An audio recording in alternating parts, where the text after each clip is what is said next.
Today's December 23rd, 2020.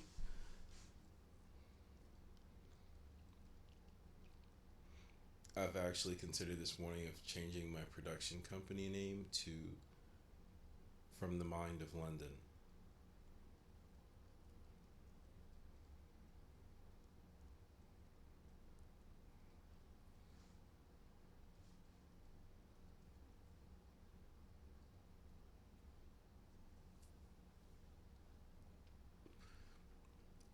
A long time back, though, my other thought to consider was changing the production company name to the London Sight and Sound Factory.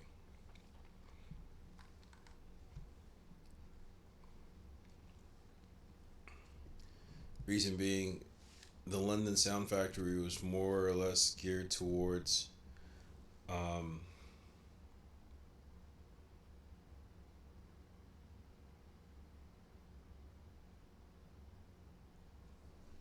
it's geared towards how would I say? I did want to do music, but more like events, planning, that type of thing, that type of production company. Now I'm at a point where there's stories that are in my head that I have to make an effort to get out. There is Alvin Levin Brown's story. There is the Tiffany Haddish story, and then the there's a story of Green Eyes for Tyler Perry Studios. And now I need to add one here. Scene. It's called. Oh, there's two. There are two. Um, Shucks. Uh,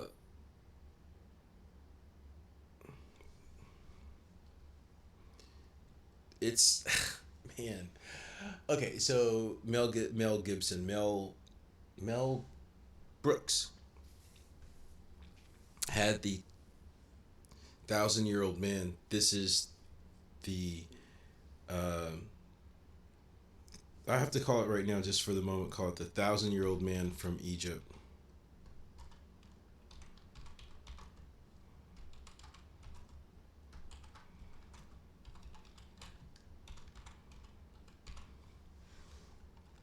And what that is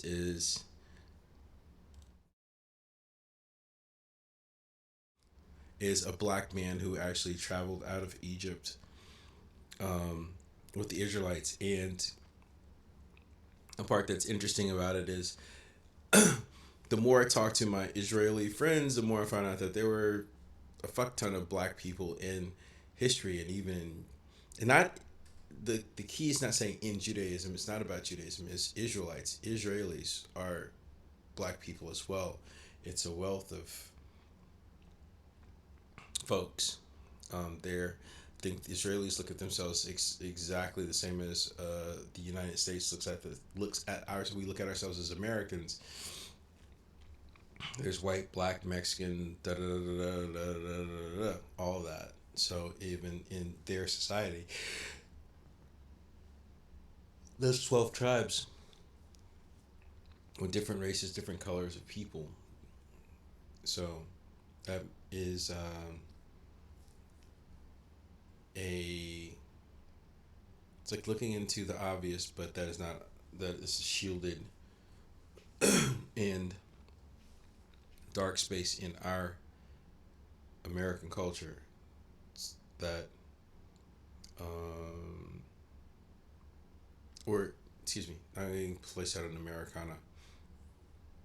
It's just that as people from one time period to the other, we don't necessarily know everything that's been going on.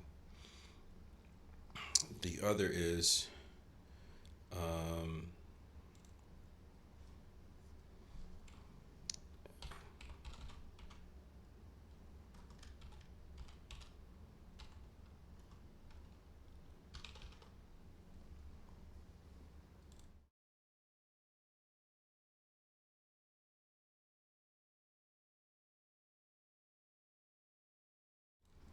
I just thought of it and I forgot it because I remember the 1,000-year-old man. Oh, okay. No, that's a part of that though.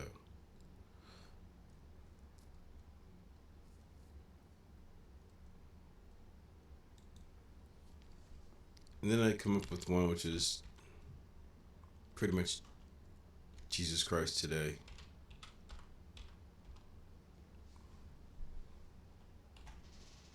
Jewish edition.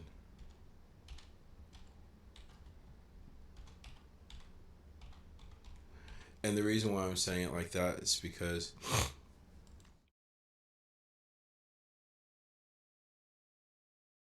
that a Jewish person would have, which is they anticipate a Messiah. I'm still assigning that Messiah character to um, Jesus Christ, to that Messiah character. Um, it's though it is not. Well, it's a hybrid.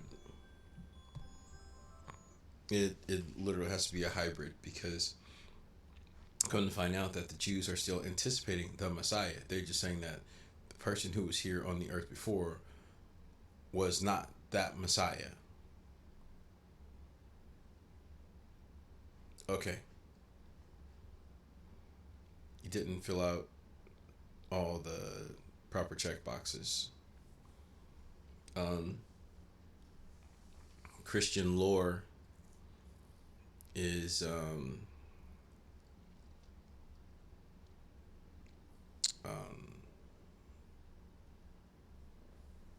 what accompanies next.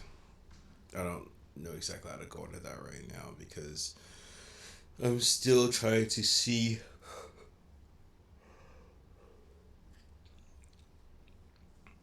how to not wreck my own faith by um,